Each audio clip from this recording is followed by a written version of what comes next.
Hello and welcome to Politics War Room with James Carville, and I'm Al Hunt. This week, our guests are a former United States National Security Council official and a prominent expert on Russia, Fiona Hill, and a veteran, 25-year veteran of writing the Oscars and comedy writer for Jay Leno's Tonight Show, among many others, Jon Macks.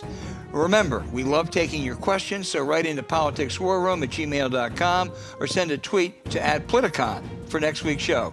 We'll get to as many as we can, but please don't forget to tell us where you're from. And please tell your friends about us and remind them to subscribe on Apple Podcasts, Spotify, Stitcher, or wherever you get your podcast. Hey, James, we have an extraordinary guest, Fiona Hill, the daughter of a struggling English coal miner who went to get a PhD at Harvard and is one of America's premier experts on Russia, serving 3 presidents, including Donald Trump. She has just published her remarkable story, There Is Nothing for You Here, and earlier wrote a book about Vladimir Putin. First of all, Dr. Hill, we thank you so much for joining us.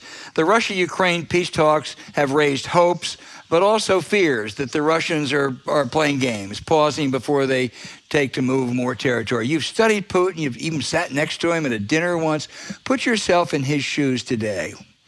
Yes, I think, unfortunately, Al, as you've just said, those fears that this may be just more of a strategic pause are very real, and they should be very seriously considered. Because we've seen this in the past also with Putin. If we look back, he's been with us now for 22 years. We have some pretty well-established patterns by now that most of us can observe. And when he came into the presidency for the first time in 1999, 2000, at the turn of the millennium, he did so against the backdrop of the second war in Chechnya, one of the regions in the south of Russia that had attempted to secede from the Russian Federation after the collapse of the Soviet Union.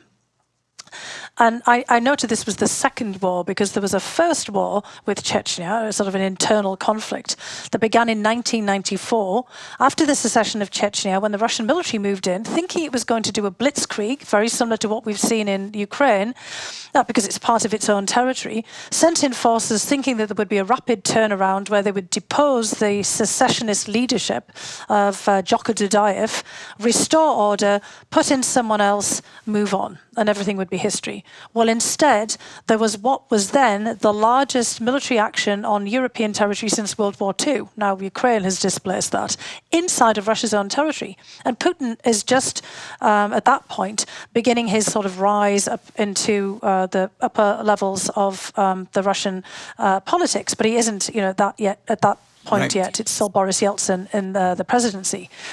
When Boris Yeltsin chooses Putin as his successor, there has, in theory, been a peace accord with Chechnya in 1997. There was a peace accord. I was actually a research assistant at that time for the group the international group who helped to put that together.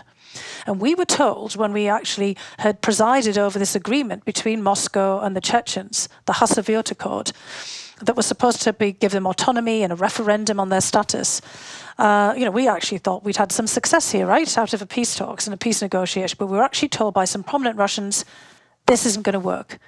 You just give us some time, we'll regroup and we'll be back at this again and we will achieve our final goals. And that's exactly what happened. As Putin comes into the presidency in 1999-2000, the war in Chechnya triggered off again, potentially by a false flag operation involving the blowing up of some residential buildings, ostensibly by North Caucasus forces. You probably remember all of this. Yes, I do. Both of you were around then. And then Putin basically puts the FSB, the successor to the KGB, in charge and does a brutal clampdown inside of Chechnya. The military is no longer involved. Assassinations, extrajudicial detentions, kidnapping of people's families, and then we get the assassination of the then Chechen leader Maskhadov and the replacement by the person we have today, Ramzan Kadyrov, who Putin is actually now using as part of the offensive in Ukraine. And the whole story about this is that, it was a pause until Putin and the Russians, the Kremlin, could regroup, reassess, and do this again to get their final objectives. Well, building on that, it seems to me that the reason maybe for pessimism is that the general contours that the optimists or the hopefuls put out of any deal is there, that Russia would control those small eastern provinces and Crimea and pledge no more aggression. Ukraine would commit to not joining NATO while insisting on security guarantees, including from some NATO countries. But would Putin ever accept security guarantees from NATO countries? And can Zelensky bargain away territory the Ukrainians have so bravely fought and died for?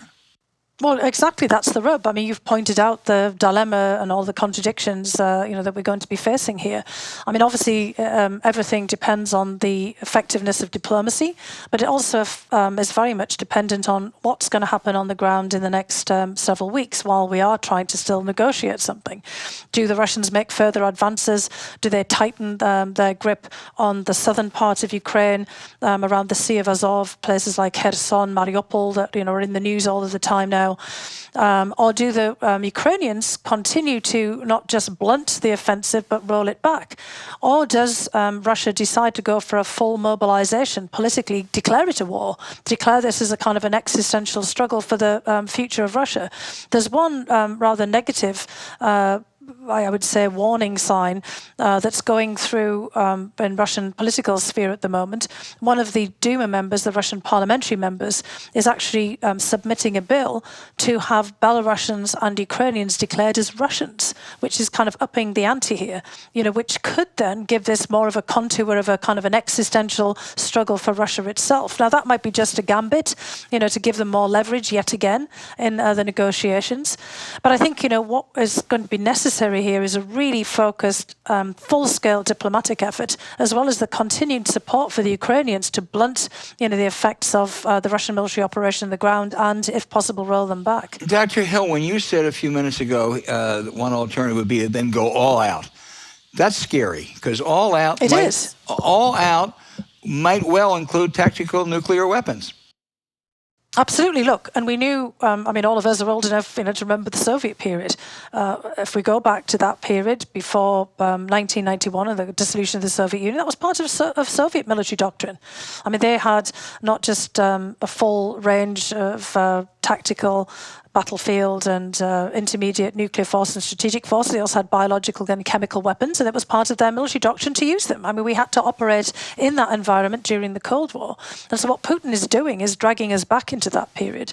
But of course, he would then cross a threshold that hasn't been crossed since World War II about the use of a nuclear device. Now, in some respects, he has also already used some form of nuclear device. The poisoning with polonium of Alexander Litvinenko in London, turning him into the first human dirty bomb, in effect, spreading polonium all around London. I mean, we've already seen, in addition, the use of Novichok, a banned nerve agent, a chemical weapon, in Salisbury against another former Russian spy, Sergei Skripal, that Putin and the Kremlin, the people around him, are quite willing to do extraordinary, ruthless and dirty, brazen things to push various goals of intimidation. The whole idea for them is to escalate things to what they think would be an impermissible threshold for us to for the situation to de-escalate. In other words, for us to sue for peace and for settle for a lot less than we were originally willing to do so.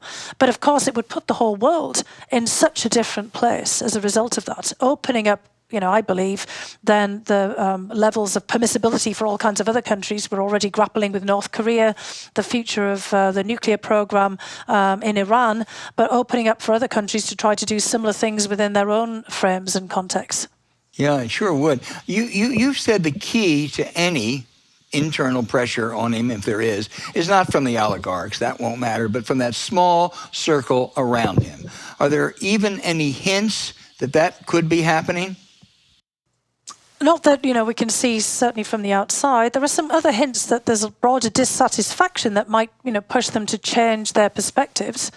There are even reports of members of the Russian National Guard who were dismissed for refusing to go and serve in Ukraine, actually trying to press legal action, and military officers, for example, who have been opposed to the war, trying to take a legal pathway to this, which might sound surprising from the outside, but maybe they will get some traction. We've got the mass exodus of people, which some of them may be pleased about in that inner circle of Putin, because they're very hard line, and they say, well, great, good riddance to all of them. But if that does start to sort of affect the Russian economy, Russia's security, security, the morale of the military. I mean, this is what we eventually saw in the case of Chechnya, a complete loss of morale within the Russian military, the emergence of the Russian soldiers' mothers committees when their losses were so high. And if it really is the case that Russia may have lost as many as some of the maximal figures, which I'm sure you've seen just like I have. I mean, I have no way of judging personally, but if it's as high as 15,000, if these are much higher than the losses that the United States, for example, has sustained in 20 years in Afghanistan, and much higher than, you know, even the Russians have in other conflicts, this will eventually have some impact and effect on those other circles outside of the Kremlin, the military and elsewhere, pushing them to reassess. So a lot of it really depends on what's kind of happening, how much information is coming in, and, you know, how Putin himself then assesses his abilities to keep pressing forward in this in the way that he is. James Carville. Yeah, so Dr. Hill, well, first of all, thank you very much. This is something that I run into a little bit in my part of the world, and I'm seeking your counsel on this one. James, why do I really give a shit what's going on over there? I mean, I'm more concerned about what's happening our border, or you know, the gas is high, and you know, that's fine, but that doesn't ever decide presidential elections. You know, why should somebody in South Louisiana, South Mississippi really care about what's happening in Ukraine right now? Well, give me some help with the answer. I mean, other than the fact that I want to choke them to death and think they're traitors, but I'll refrain from that. Give me some sort of reason, common sense reasons why ordinary Americans should be concerned about this. Yeah, well, look, there's lots of reasons. So I've been out on the road over the last several weeks myself. In fact, I was in Massachusetts, you know, in and around Boston, talking to all kinds of people exactly when, you know, Russia invaded. Since then, I've been to Colorado. You know, I've been literally all over the place talking about this, and people ask the same question. But, you know, I've also met on the road an awful lot of people with a connection to Ukraine. So on one level, you know, this is a conflict where actually people can relate to it. I know we've had a lot of back and forth about, well, why do we not care about what was happening in Syria or Yemen or even Iraq and Afghanistan to the extent that we should have done, you know, given the impact on the heartland of American forces, you know, from Louisiana, you know, you name it, the Midwest, you know, serving in the military and being in Iraq and Afghanistan and all of the hardship that they experienced there. But in this case, you know, we've had Ukrainian immigration to the United States for, you know, centuries, actually. I mean, going way back to the end of the 19th century. Think of little Ukraine, the Ukrainian village in Chicago, for example. But also over the last 30 years in particular of independence for Ukraine, we've had a lot of Ukrainians coming. We have a big Ukrainian American population. I was surprised, you know, I was in Grand Rapids, Michigan, all kinds of places, how many people knew a Ukrainian or knew someone who was married to a Ukrainian or had extended Ukrainian family, or Russians and Russian speakers who were, you know, very much affected by this. So there was that element of it, that sort of familiarity, people being able to kind of see that this was okay. People like them, you know, who one day living a normal life and the next thing, you know, had their whole lives turned on end. So there was a lot more sympathy than I was, you know, kind of initially expecting for this. It didn't seem so esoteric and so over there, you know, as you might have thought. But then there's the major issue. You touched on gas. Well, of course, we know that Russia has tried to manipulate energy markets for quite some time. This is starting to look, as a result of Russia's invasion, very much like the oil shock, you know, that we got after the Yom Kippur War in the 1970s. And, you know, the sudden oil embargoes, there's an awful lot of, you know, we haven't got there yet, but we're certainly talking about it. But the Europeans and others, you know, realizing that they're fueling the war in Ukraine by their continued purchases of Russian gas. Look, I mean, we pushed the Germans for years, going back to the Soviet period. I'm sure you remember it well when the first major pipelines were built in the 70s from the Soviet Union. The United States, for, you know, since the very beginning, thought this was a huge strategic blunder on the part of our European allies of tying themselves to Soviet oil and gas, and eventually it would become a problem. Well, now it has. The Germans have realized this because they've been the major purchasers of Russian gas and also oil and coal as well, and now they're, you know, trying to change overnight. That's going to change whether we don't do anything, so our own energy pricing, because you're going to have scarcity. It's going to be very difficult to substitute that. That's, you know, why the administration's been running around trying to get OPEC countries and Russia's got this affiliation with OPEC Plus to try to step up production. Can the United States produce more LNG? Well, of course, this is done through the private sector. It's not that easy. The government can't just command American oil and gas producers to do more. But basically, the cost of our gasoline at the pump is not, because of anything the government has done, but of these larger factors of COVID, not enough production going on at that time, and now this war. Another element which is really problematic here, and I think has not been fully thought through, is about food security and food prices. We've already got inflation in the United States. Ukraine is one of the biggest producers of grain in the world. Russia has invaded Ukraine. There's not a lot of planting going to be going on now in March and April for the spring planting. And it's a major producer of wheat and rye and barley. Russia itself is a major producer, as is Kazakhstan nearby. Those are three of the biggest producers, in addition to Canada and the United States. We can't substitute for that food production globally either. I mean, countries like China were thinking about leasing, some land in Ukraine, for example, for their own production. There's going to be huge knock-on effects. There are going to be countries elsewhere in the Middle East, think Lebanon, Yemen that's in a war, Ethiopia, that the famine risk is going to increase exponentially as a result of what's happened here. The Black Sea was one of the major centres of grain trade. Now, farmers in Iowa, they can't substitute, but our overall food prices, because of shifts in global demand, are going to be affected as well. So there's all of these knock-on effects, and the more that you start to talk about them, irrespective of what we did, we could just ignore it, but it would still affect us. And the other thing is the precedent for more of these kinds of actions that Russia is setting. It's basically, this is the big neighbour distorting history, post-colonial, post-imperial land grab, and it opens up a door for every other country that has a preponderance of power over its neighbour, a long-standing territorial claim, its own version of history, or a declaration that it has a right to do something, to basically take action. It could happen in Latin, South America. We've still got plenty of conflicts, with our neighbours. We're just opening up a whole Pandora's box for more global insecurity, which inevitably will lead back to effects on us that we haven't foreseen yet. There's the butterfly effect, from all of this as well. Okay, so great. I mean, I learned a lot. Thank you. So Putin, whatever, this is just my impression, he cares about his image. I mean, he wants people, he goes around in half naked, showing what a tough guy he is. And on February 23rd of this year, I looked at Putin in my mind. I said, yeah, he's an asshole. He's an authoritarian, but the guy is shrewd. And one thing is, these Russians, because we saw what the Soviets did to the Germans in 1940, during the early 1940s. And, but he's got a badass army. Now, I look at him, he's actually got a pretty shitty army that can't even supply itself, that has no NCO corps. He's not very strategic at all. He stepped into it. Now, at some level, Putin understands that. It's not just people, the Chinese are looking at him and saying, this is not anything any good. All right? We're not seeing anything impressive here. And he knows that. He knows that. So do you think this makes him more dangerous or more likely to lash out? Or do you think his state of mind right now is different than it was the day before he invaded Ukraine? Yeah, look, I mean, obviously, he was never so powerful and influential and so respected as he was that day before, right? Exactly as you say. Everyone's views of Putin on the outside have changed. Now, internally, it's kind of debatable for a number of reasons. I mean, particularly the group of people around him rise and fall with him. There's an awful lot of people vested in Putin and the Russian state, because like 60% of the Russian population work for the state, either in the bureaucracy or some state-run company, for example, or in the Russian government. But absolutely, on the outside, people are reassessing, exactly as you've laid it out there, James, because I think many people, myself included, expected the Russian military to perform much better than it did.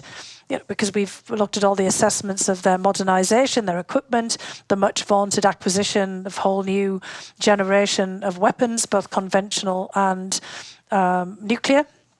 For example, we thought that they'd really upped the discipline of the army, the training, the number of exercises. Of course, this was initially billed as a massive exercise, right? And they've been exercising a lot. Right. But And they've also had a lot of combat experience. But let's be kind of clear about what their combat experience has been. Chechnya, for the one thing, and then Syria. And in Chechnya, they were fighting against a very loosely armed insurgency and separatist group. It wasn't a full-blown army, and they didn't do very well then, but admittedly this is, going back 20 years. And in Syria, with the intervention in 2015 in support of Bashar al-Assad, they were fighting alongside the Syrian army. The opposition in Syria, as we all well know, was pretty lightly armed as well. And then they were fighting against ISIS, which is obviously a very different kind of fight from fighting against another military, a rather large military in the case of Ukraine, not as large as Russia, not as well equipped, but obviously fighting on home turf and having a lot of morale and discipline in a positive sense, very different from the Russian forces who, as you've mentioned, got overextended and the supply lines all cut off. And clearly, Putin prepared for a blitzkrieg, just like Yeltsin did in 1994 in Chechnya when it all went wrong.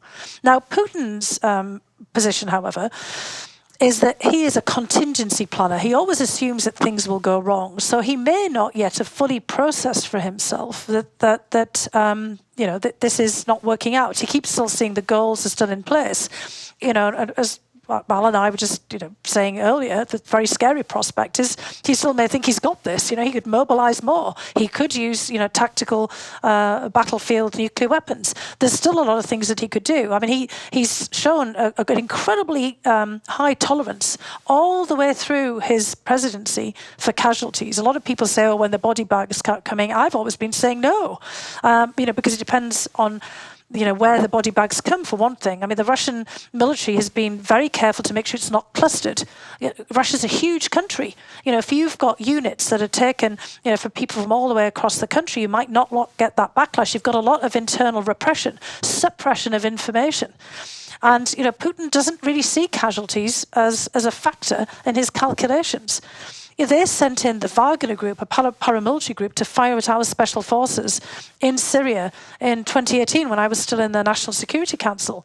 There was a firefight, several hundred of those paramilitary forces were killed and injured by the United States. And, Putin just let that one go because it was a subversive covert activity, for example, and then they suppressed information about it at home.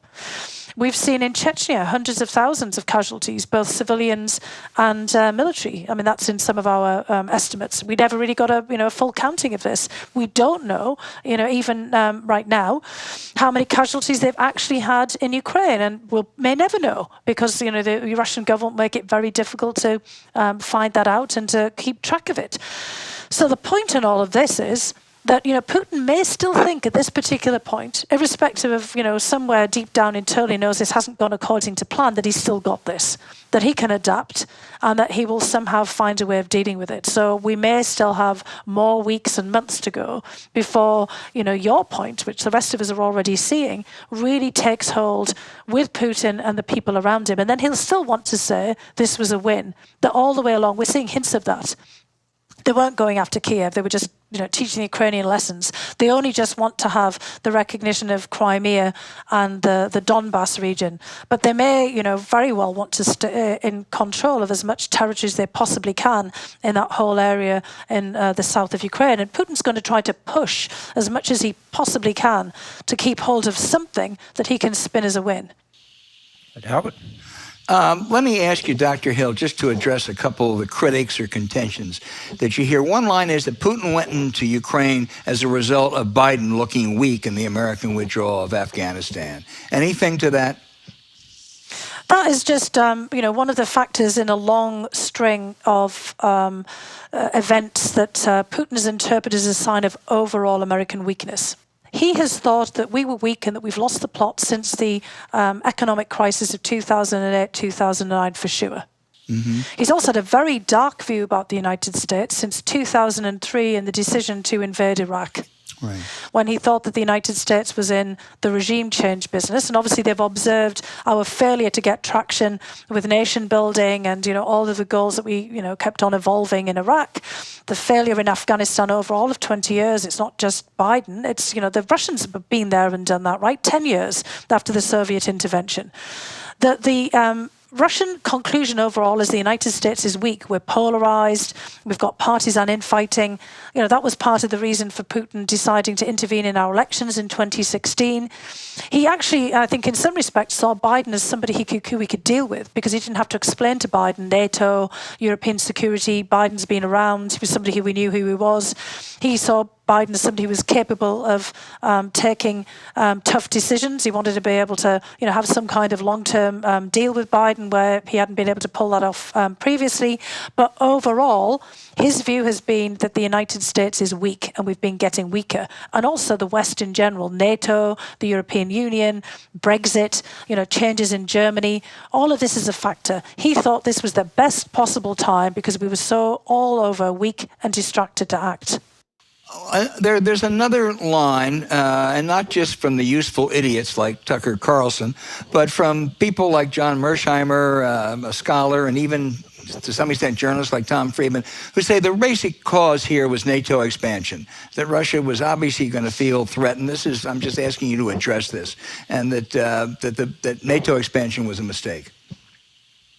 Well, look, I think that the problem with all of this is that not so much that NATO expansion was a mistake, but that we didn't fully factor in many of these issues that people are talking about, for example, and the way that people like Putin, who have a very dark view of the United States and of NATO from the Cold War, would have a visceral reaction. So it requires some pretty careful handling and also keeping our eye on the ball. We've taken our eye off the ball over and over and over again.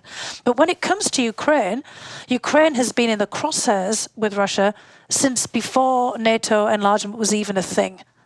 So early 1990s, when Ukraine emerges an independent state, like everything else, out of the collapse of the Soviet Union, and had inherited that nuclear arsenal, from the ICBMs that had been positioned in Ukraine as well as in Belarus and Kazakhstan, there was an awful lot of Russian pressure on Ukraine then. I was back in grad school. I was working at the Kennedy School of Government. I did a report about this with a colleague at the time called Back in the USSR, looking at all the pressure that the Russians were putting on Ukraine, Belarus, and other republics who had just emerged as independent states, with a view of pulling them back into the fold at the time. There was a whole host of Russian nationalist politicians, including Mayor Lushkov of Moscow, who really wanted to kind of put pressure on Ukraine at the time, take Crimea. But Boris Yeltsin, it wasn't of a view to press this. Now, one might argue that's because Russia was weak, Boris Yeltsin was weak, the military was in collapse, the country was insolvent, so much debt. We saw what was going on in the 1990s. But just to say that in the very beginning, there was a lot of pressure on Ukraine. There was this idea that Ukraine moving away from Russia in whatever fashion was very negative, and always an attempt to kind of think about how Crimea in particular might be pulled back. But it is true that Putin reacted extraordinarily negative in a negative fashion to the expansion of NATO, beginning back in 1999, because he always judged that that NATO was an offensive military alliance. And part of that was because of the decision to use NATO as the frame for our intervention against Serbia in the Balkan Wars. So the 1999 bombing of Belgrade, which was essentially a NATO operation led by the United States, was a major turning point in the way that people like Putin, who was by that time rising up and being the head of the FSB and about to become president, in the way that they thought about NATO. So we needed to be very mindful that whenever we had a decision about expansion of NATO, when other countries wanted to join it, like the Poles, the Czechs, the Hungarians, the Balts, etc., that we needed to make sure we'd done our due diligence and we were going to figure out what we would do in the event of what we're dealing with now.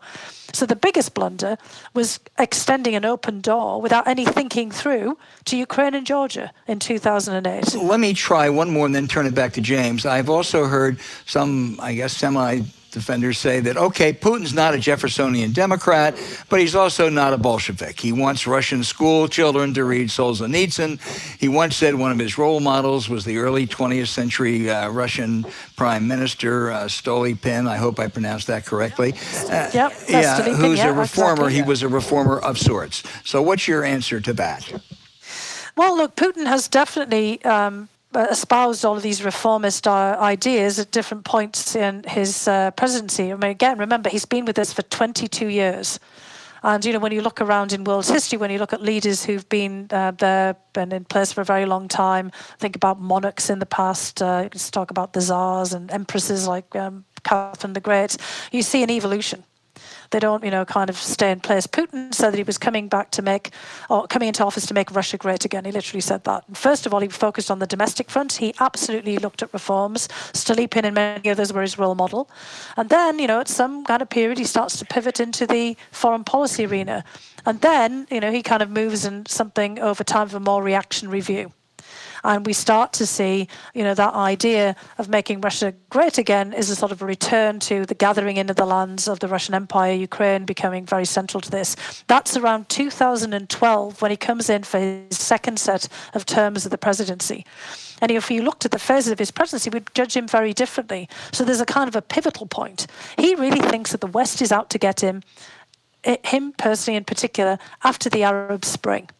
Because he sees all of the uprisings the United States supports. He's shocked by what happens to Muammar Gaddafi, for example, in Libya. We know he played the video of Gaddafi getting shot in the drainage pipe over and over and over again. He can't believe that the United States allowed Hosni Mubarak, someone that the United States had supported for years and was seen as close to successive US administrations, to be ousted in Egypt.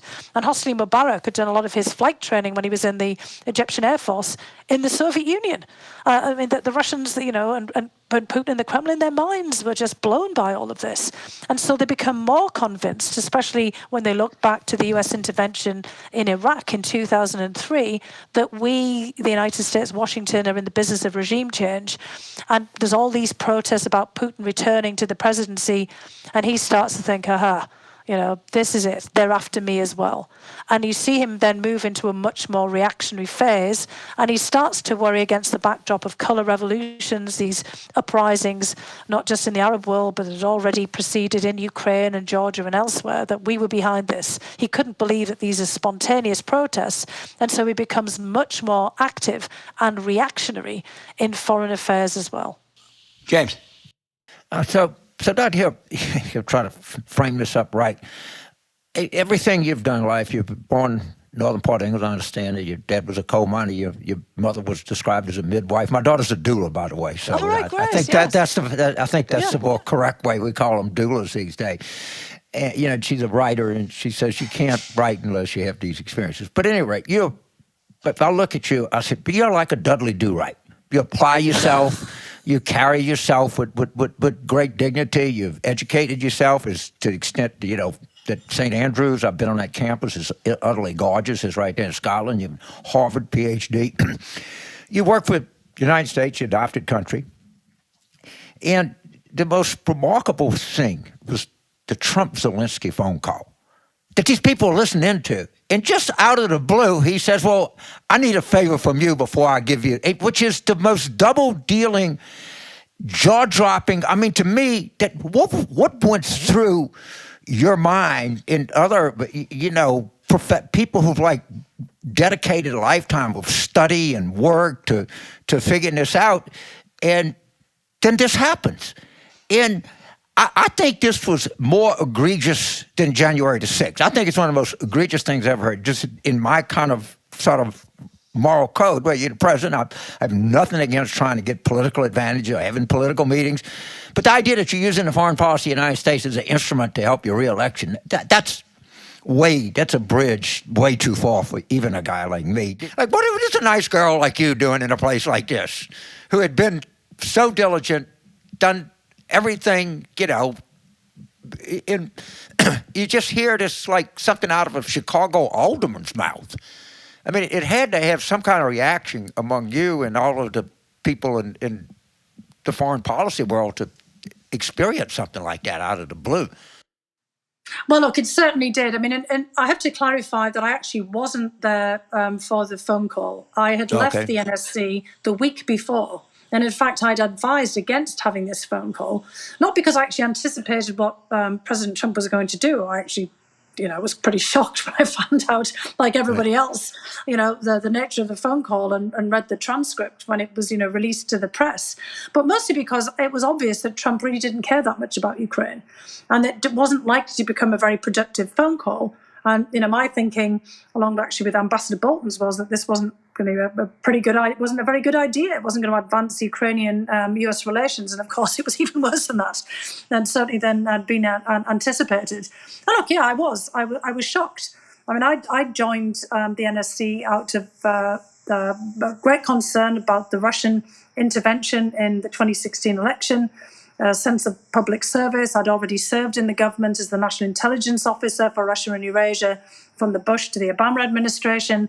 I'm not a partisan, political or ideological person. I was deeply concerned about our national security, and I'd kind of thought and assumed when I got into the National Security Council, given the fact that I'd worked with so many of these people before in different settings, that the overriding concern would be about our national security, and obviously it was not.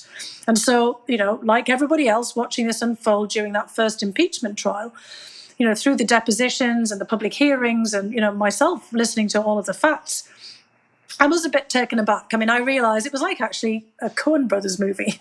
I often felt that there was a certain surreal element to everything.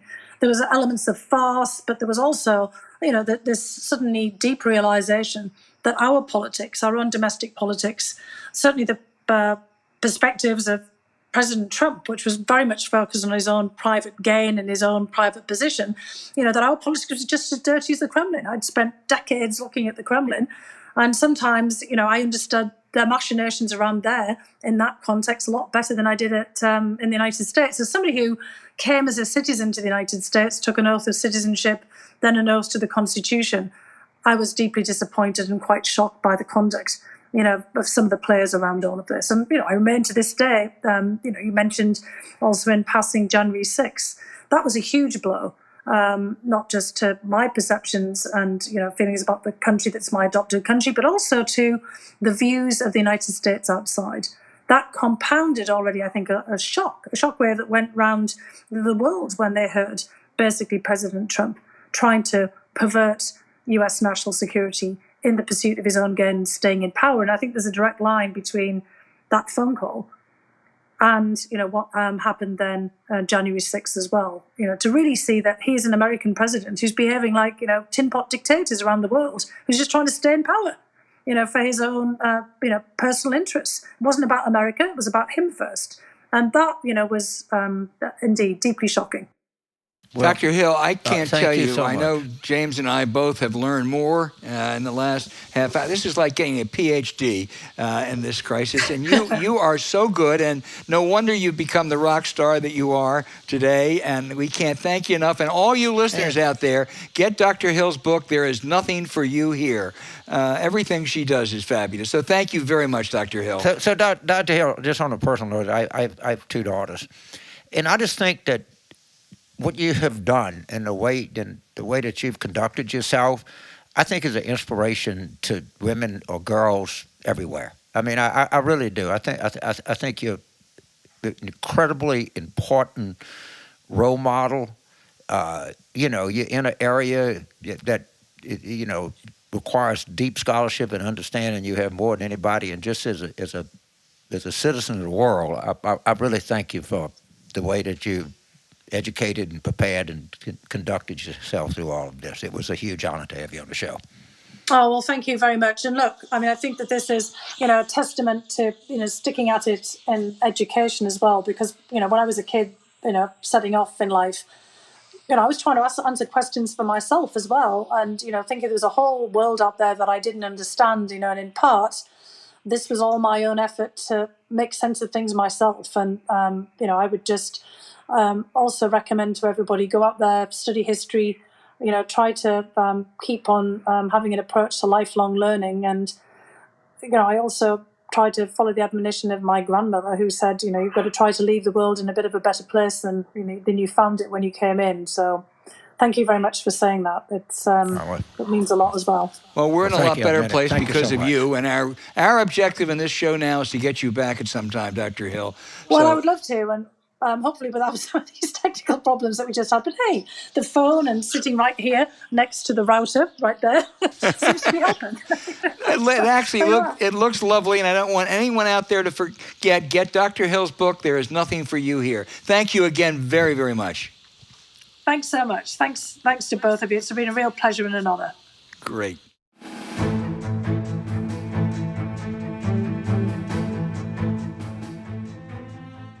And Yeah, we have the great man. The great with man us. is here. I have never been so enamored of a voice in a commercial. I am going to get that coffee as soon as we are done. God, I mean, tell me something, John. You've been around a lot. How do you think I stack up against Ed McMahon? I was just going to use the Ed McMahon comparison. We're just so lucky Ed's not around anymore to hear it, because he would literally just walk away, give you the microphone, and then you would be going door to door delivering Publishers Clearinghouse checks. Oh my God! The giant 15-foot checks to people. And call Murray Hill 874-214. The true story, had a book out a few years ago, and about 10 years ago, and they booked me on Ed McMahon had a radio show. And I get on the phone with him right beforehand, and he says, listen, just let me handle it. It's a 15-minute interview. Let me handle it. 15 minutes he talks about the book. Talks about you have to go and buy this. You have to buy this book. Stop what you're doing. And he keeps, for 15 minutes, he plugs the book. Never asks me one question. He goes, John, it's been great having you on, but we have to go now. And I'm there. This is fantastic. I had a 15-minute ad on the Ed McMahon radio show, and literally never asked me a question about the book or anything else.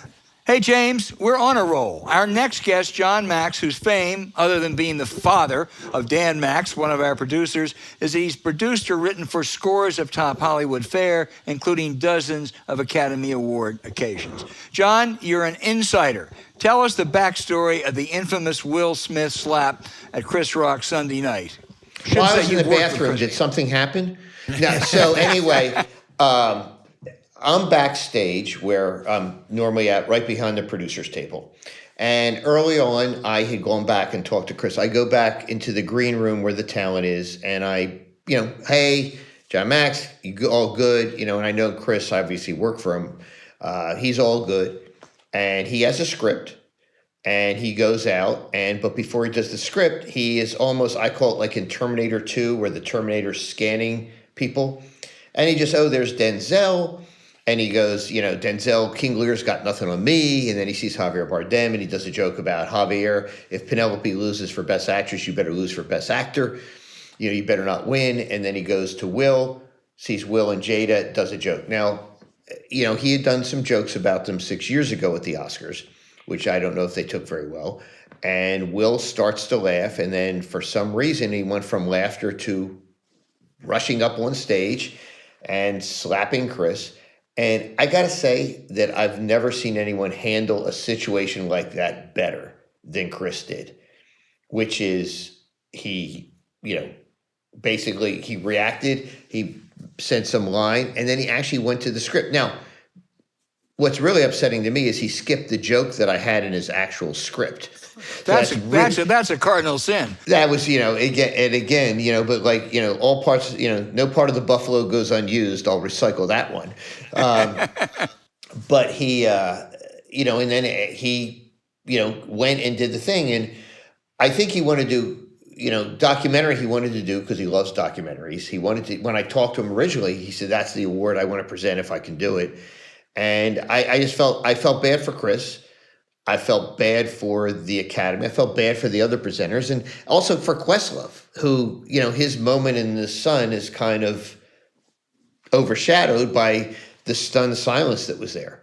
Yeah. And, and then Chris, was immediately taken out. And then I guess LAPD met with him to ask if he wanted to press charges, and he didn't. And so so Will got to go on. I was going to say Jamie Foxx, and so many comics around the country are rallying behind Chris, taking out billboards, whatever. Because, again, it was just so out of line and so uncalled for Will to do that. And, again, I think I speak for all comedians and comics about, if we're going to get slapped for telling a joke, what's next? Somebody pulls a gun? Yeah. Well, it's ridiculous, I think, to talk about taking away Will Smith's award. I agree with you on his behavior. But what might the Academy do to mitigate or, parlay? Well, first of all, they're not going to take away his Oscar. That's reserved for the Harvey Weinsteins of the world, and as well it should be. Again, I think the Academy's probably meeting, and I get there's three separate tracks. Track one is what does the Academy do in terms of him? And I assume they're thinking of, do we sanction him for a year? Do we not let him, go to the Oscar next year? Because traditionally he would present Best Actress. Do we take away his VIP parking pass at Spago? I mean, I don't know. There could be any of those things that could be done. I don't know what they're going to do. The separate track is, does LAPD decide to file charges on their own? Again, out of my hands. I mean, in one sense, the good news, is I'm done, because the minute the show's over, my work is done. And I'm now just reading like everybody else for what's going on. I mean, my main concern was Chris, and I haven't had a chance to talk to him. We've been texting, but I haven't had a chance to talk to him yet. Well, I am a big Will Smith fan, and I think he's taking a huge reputational hit. James mentioned Kareem Abdul-Jabbar and others. What would you advise Will Smith right now? Again, there's the traditional celebrity thing of anger management. Right. I'm going to go to anger management. I mean, he did apologize, but if I were Will, I would. It was what he did. Also, as Kareem has pointed out and Howard Stern has pointed out, Howard Stern had the brilliant thing. He wouldn't have done this if Jason Momoa had made that joke. He would not have, rushed the stage if The Rock was on there, if Dwayne Johnson was there. Mm-hmm. So, if I were Will right now, I would continue the apology tour. I would, this is, I guess, I saw a video. This is not the first slapping he's done, of somebody. I think there was one in the past. I'd do the apology tour. I'd go to anger management, and I would meet with Chris.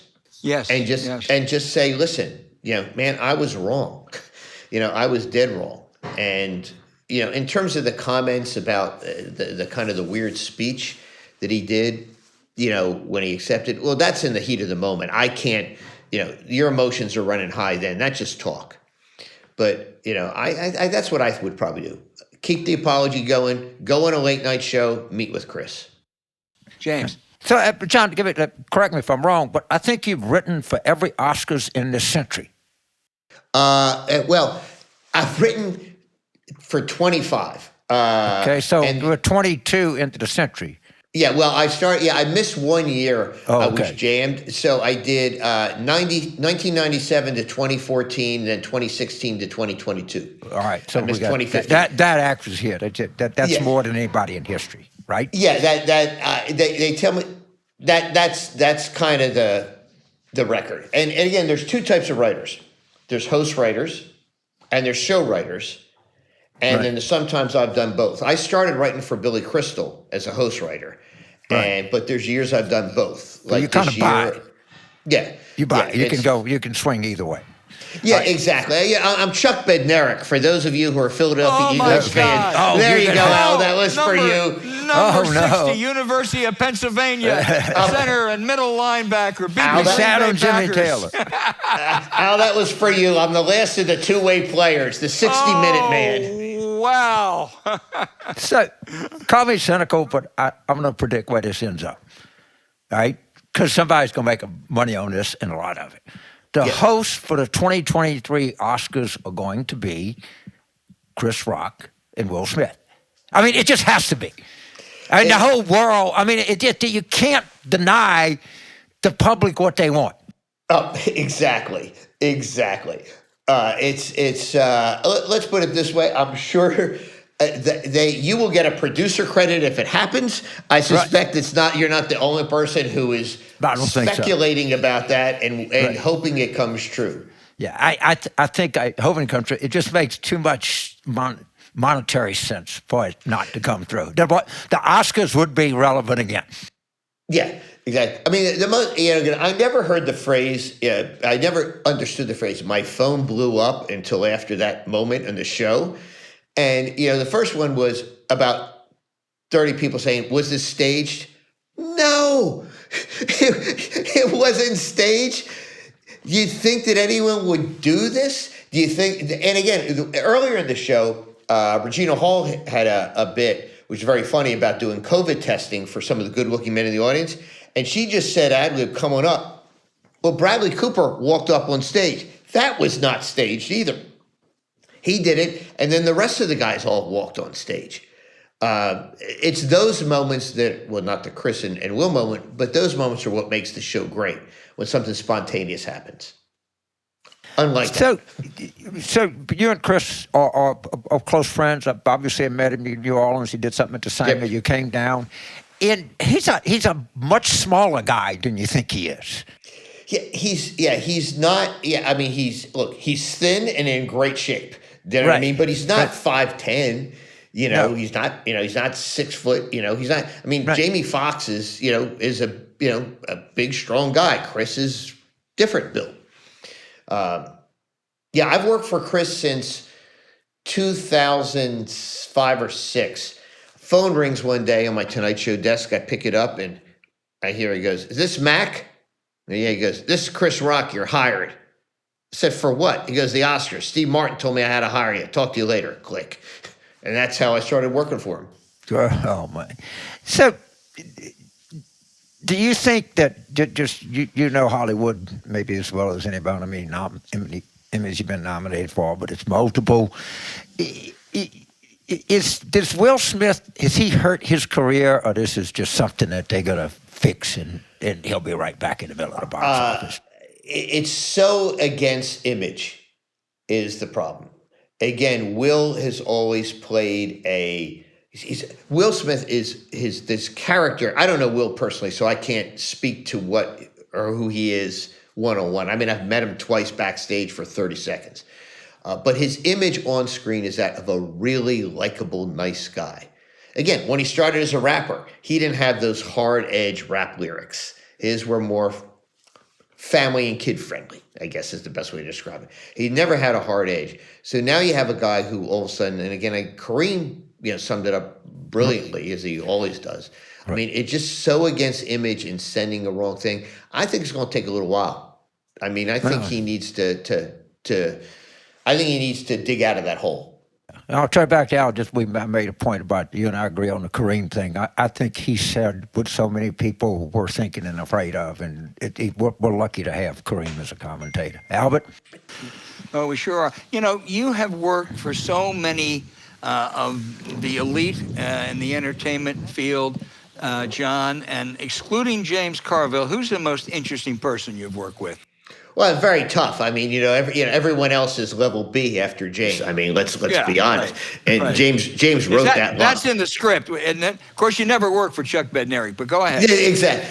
Again, I'm very lucky to work for Billy Crystal and Steve Martin and Marty Short, and for Chris and Jay Leno, of course. All comics are different, so it's really hard to compare apples to oranges. And I'm lucky to be friends, closer friends with others. Like, Marty Short is a dinner friend, for example. Do you know what I mean? And, Yep. I I would say some of the more interesting ones are I don't want to even say it, the non-comics that I write for, like a Helen Mirren is fascinating because she has so many stories about things that I'm not in my world. Or Michael Douglas, who I'm lucky enough to write for, or Morgan Freeman. They have different perspectives. So to me, when I'm with a comic, I'm always working with that. When I'm with an actor, I'm hearing things that I don't really know. Yeah. So, John, you've also written for lots of politicians, and maybe it's the times, or maybe it's just that I'm getting older, but it seems that good, sharp humor is a diminishing force in American politics. Do you agree? And any thoughts on why? Yeah. Again, we're so tribal. We're so divided. Everyone wants to be outraged. It's just a joke.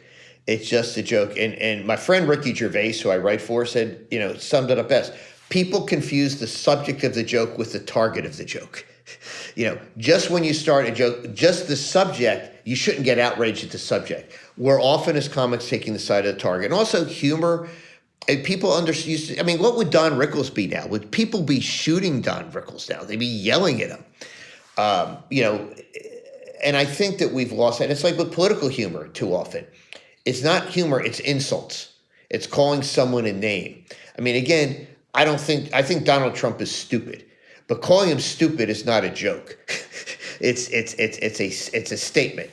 Doing a joke with a twist, with a setup, a twist, a punchline is different. I think humor works best when it's a surprise, when there's a target, and when people are saying what you and the audience are thinking but unable to say, and then putting a different take on it. At the top of the game, I think Chris may be the best I've ever seen at that sort of thing. The other thing for politicians, and I'll turn it back to James, is that the real masters, the Jack Kennedys, the Ronald Reagans, self-deprecation was really, really effective, and you just don't hear that very much anymore. I got 20 years ago, Arnold Schwarzenegger called me. I think he got my name from Maria Shriver at the time, and he called me and he said he was doing some speech somewhere, and he wanted an opening joke. And the joke I gave him was this. He came out and he said, I'm living proof that anyone in America become a multi-millionaire if they work hard, they study hard, and they marry a Kennedy. So, okay, right there, he's bringing it back. It's like he's addressing the elephant in the room. He's married a Kennedy. Yeah, maybe he does work hard, study hard, but it doesn't hurt when you marry someone from that family. And, Reagan was a master at that. Truly. Arnold is great at self-deprecating humor. I think that was the gridiron speech, which I was there, but in any event, James Carville. So I can't let you go without noting that you and Al Hunt grew up not very far from each other in suburban Philadelphia. And so how many games are the Phillies going to win this year? And why are they going to win so many or so few games? I'm going to go 88 games. Whoa. I think we're going to go 88 and 74. All right. I think that was with the expanded playoff slot. Since every year everyone overlooks Atlanta for the last 4 years, I'm going to overlook them again and say that the only two teams I know that won't be in the playoffs are the Mets from that not the Mets, the Marlins and the Nats. Sorry, yeah, we know the Nats. And I think we're going to make the playoffs. I think 88 games, and I am optimistic that we're only adding 74 losses to our lifetime total of well over 10,000, which when you think about it means the Phillies have lost 100 games a year for 100 years. Well, I knew you would have insight. Jon, thank you so much. You're just terrific insight on, I think, a significant cultural moment in modern America. I really do. I think the ramifications of this could be discussed for some time. So, Al, you got anything you want to say in close? Well, I guess on the Phillies, I wouldn't be quite as optimistic as Jon. I think that bullpen is really weak right now, Jon. So I would say 82 wins, and they're not going to make the playoffs because I think the Braves are going to. But that's not, I tell you this much: they'll probably be 20 games ahead of the Washington Nationals. That I think we can rest assured of. Yes, rest assured. Yep. Right. Jon, I'm going to send you an email, as a matter of fact, because we got a big event coming up. So I'm going to ask your advice for 60 seconds. But I'll do it after. Consider it done. All right. Okay. You were a terrific guest. Thank you so much. Thank you so much. I'll call you later. All right, we'll talk later. See you guys. You bet. Okay.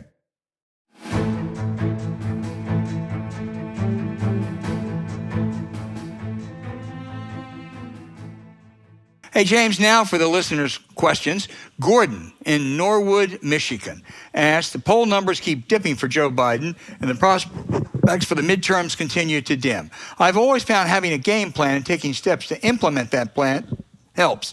So what more other than campaign contributions can we do to improve prospects in November? Wow, if I had a tear out, which I don't, I would have torn it out a long time. Here are some things that I think right off the bat is as you head into November, you can't forget the opposition.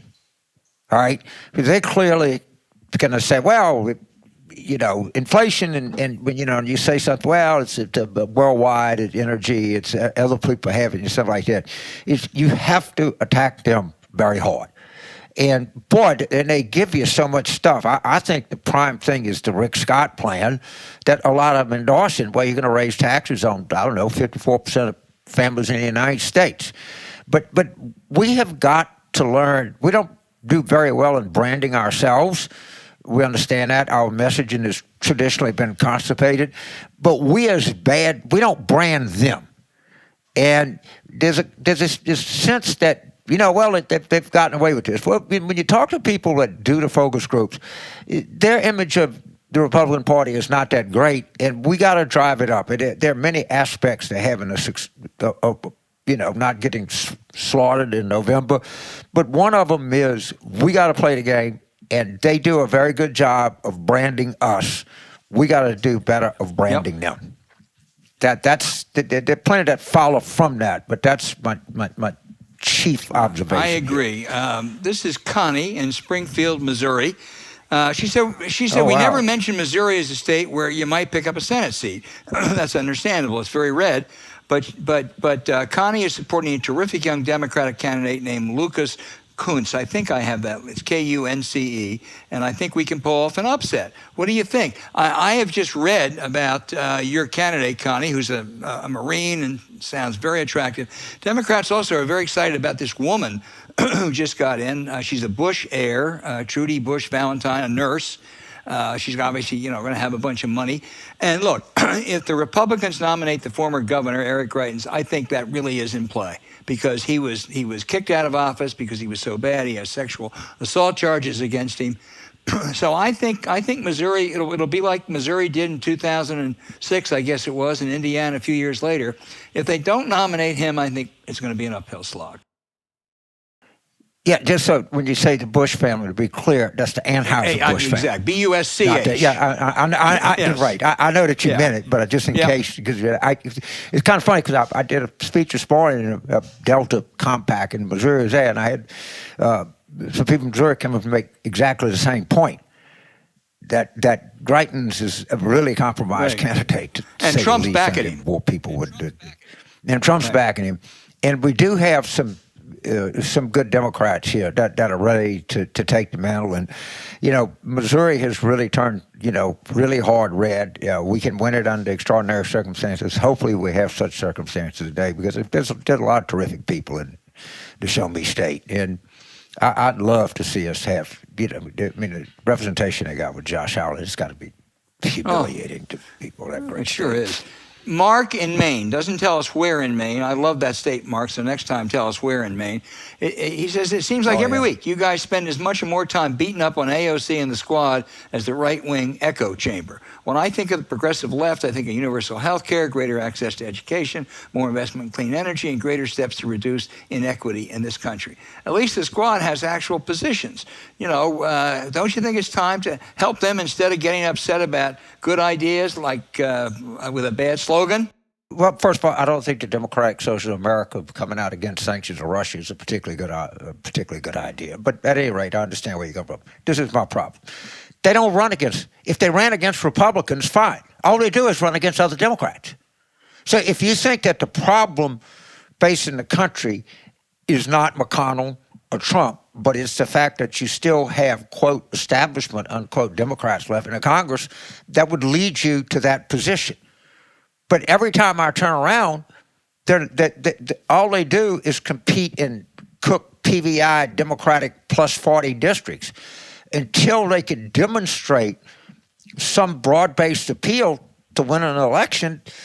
I'm just not that impressed with the whole operation. I agree with on any number of policy points. I don't think they're bad people at all, like the pro-Russia faction of the Republican Party of the United States. But I think they're somewhat naive, and I'll continue to say that. And I think some of them tend to be more obsessed with language than they are actually implementing laws. So our person from Maine is an astute observer. I don't hate them or anything like that, but I don't see the great contribution either coming in to getting things done. Our next question is from Scott in Wendell, North Carolina.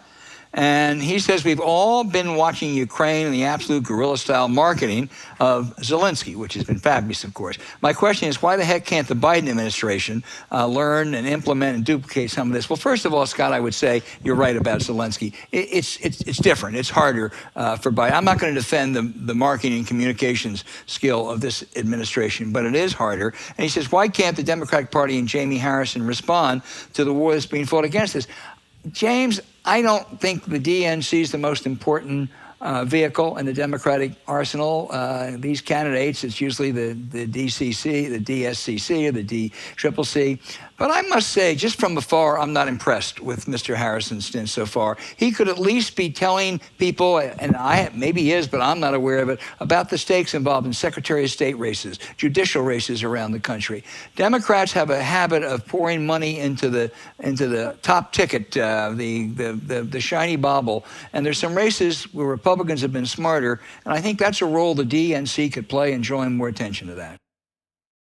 Yeah, I get a lot of questions about it. And I've been around Democratic politics, national Democratic politics, since '82. And the DNC is just not that big of a player. Yeah. I mean, we were very fortunate in '92. Ron Brown was the chairman, who was one of the better chairmen. But I'm not sure that Jamie, he's got to raise money. They got to do voter files. They got a lot of things they're doing. They've never been that good at being the public arm, the sort of spokesperson for the party, if you will. And that maybe that's something that maybe we need to repurpose the DNC. Yeah. Or maybe we need to see what its role is. I mean, that's something to think about, but traditionally that has not been its role. The RNC has traditionally played a bigger role in Republican politics than the DNC plays. Maybe it's the culture of our party. I'm not sure, but it's something worth exploring. Could there be a change of mission, a change of messaging for the DNC? I don't know the answer to that. Well, I think that's right. And there's also the questioner is from North Carolina. And, I saw the DNC put out a bunch of priorities the other day, which had Florida and other predictable states. And it didn't have North Carolina. There's not only a Senate race down there, there are at least 2 competitive House seats now. There are very few places where you have 2 competitive House seats the Democrats could win if it's not a terrible year, and a Supreme Court race down there, which may well affect the future of the country. So I think that, should be a priority, whatever role they play. But, moving on, Bob in Tampa, Florida, says it's unbelievable that Clarence Thomas did not recuse himself on any issues involving Trump. And he was the only justice who voted in favor of Trump's ability to withhold documents, and now given his wife Ginny's correspondence to overturn the election, as she said, the great heist. Why isn't this story gaining more traction? So my advice is read Jonathan V. Last on the Bulwark. It's good. Okay. It's good. That's just all world stuff. Yeah. And of all the things that's happened, Donald Trump has done, one of the best things he's ever done is take Tim Miller and Jonathan V. Last and guys like this and run them out of the Republican Party and Charlie Sykes into the Democratic Party. Charlie Sykes, for sure. And Bill Kristol. I mean, except Bill Kristol will go on and on. Stuart Stevens, I don't leave anybody out here, but it's been fun to watch these guys operate. And Democratic writers and consultants and messaging can learn a lot from these guys. They are very, very clever. They're very brutal. They make a point, and they can punch hard. And so read Jonathan. And I don't know Jonathan B. Last. I wouldn't know him if he fell on me, but he's a really talented guy, and he had a really good piece on Ginny and Clarence Thomas. Yeah, he sure did. James, the next question is from Daniel in Staffordshire, England. He says, have the Biden and Obama administrations calibrated their relationships with Germany correctly? Germany's disastrous energy policy and lack of investment in defense surely deserves public criticism, as Zelensky has said. Look, I think that would have been a very relevant question 6 weeks ago. The Germans really have stepped up to the plate. They canceled the pipeline, which was a tough decision for them because that's where they were going to get a bunch of their energy. They're going to significant increase in defense spending, which they have resisted before. They are sending resources in, and I think everybody thought this new leader in Germany would be such a letdown after Merkel, but based on the first couple months in this crisis, I think you have to give the Germans credit. I think you got to give the German street credit. I mean, I think the country, the public had this oh shit moment. And I think the government has responded well to public sentiment. And by the way, look at public sentiment in Finland, which now wants to be in NATO, which they never dreamed of before all of this. Or Swiss. The Swiss took Hermann Goring's money.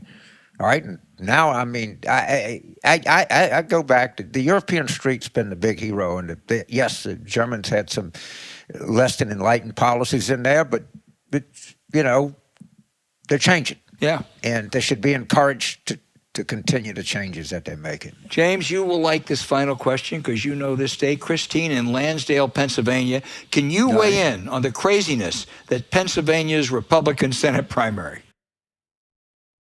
So, as I get it, McCormick is attacking Dr. Oz for being Turkish. Yeah. I have no idea what's wrong with being Turkish, but okay. Of course, McCormick's wife, who I know is very much of a Washington insider, Dina Powell, is Egyptian. She's born in Egypt. Right? I mean, Ben, I don't think that. I think there are other reasons that I may not like Dina Powell, but being an Egyptian is not one of them. All right? This is insane. There's one word for all of these people. They're Americans. Until we understand. And why is McCormick doing this?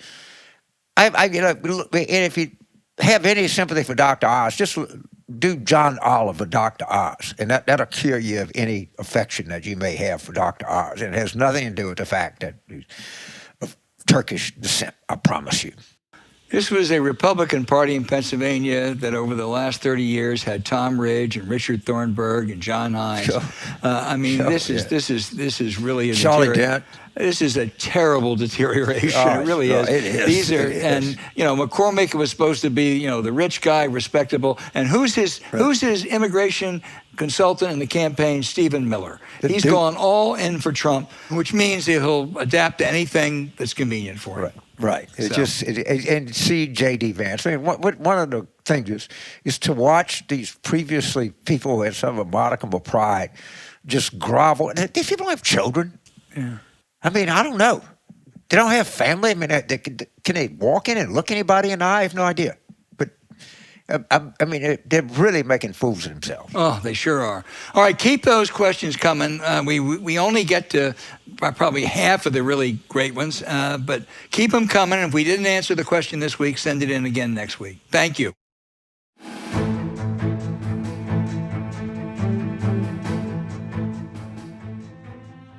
Hey, James, now for the outrage of the week. Before you were the famous James Carville, President Nixon was ordered to turn over tape recordings that he made, and we found out that there was deleted an 18-and-a-half-minute gap, which led investigators back in 1974 to conclude that as bad as the stuff they had, what was deleted might have been worse. That was kid stuff compared to what we learned this week about Donald Trump, courtesy of Bob Woodward and Bob Costa. There was nothing on his phone that infamous day of January 6th for 7.5 hours while he was inciting an assault on the Capitol to overturn the election. We know from others he had plenty of conversations that afternoon. So why did he use another phone? You don't have to be Sherlock Holmes to know why. It was purposeful, to conceal those nefarious, probably illegal calls he was making. Find that phone or phones, whatever it takes. And also last week, Judge David Carter, in a separate issue on turning over records to the January 6th committee, said based on the evidence he saw, it's more likely than not that Trump was planning a crime. I'm not a lawyer like you are, James, but that sounds to me a lot like probable cause. And I just hope the Justice Department is watching. I agree that your outrage is an outrage, and I was going to just go along with it, but I want to say something less than non-outrage.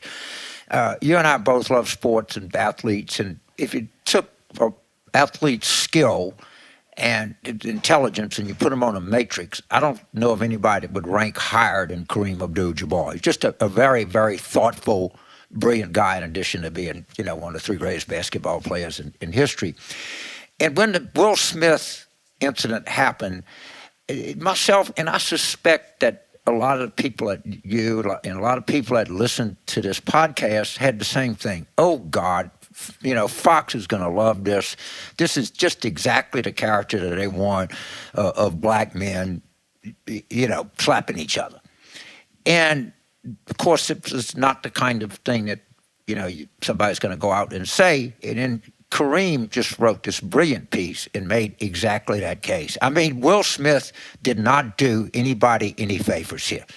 And I am so happy that the best person by far to call this out, in my opinion, just given the guy's credibility, the way he conducts himself, I thought his piece was very valuable and very insightful. And Kareem, I thank you for doing that.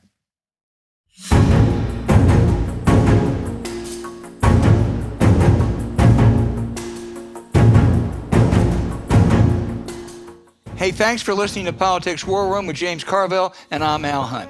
Don't forget to send your questions for us by email to politicswarroom@gmail.com or tweet them for next week's show @Politicon. To keep up with us, subscribe to Politics War Room on Apple Podcasts, Spotify, Stitcher, or wherever you listen. Please rate the show with a 5-star review. We'll be back next week with another show as we continue our War Room planning.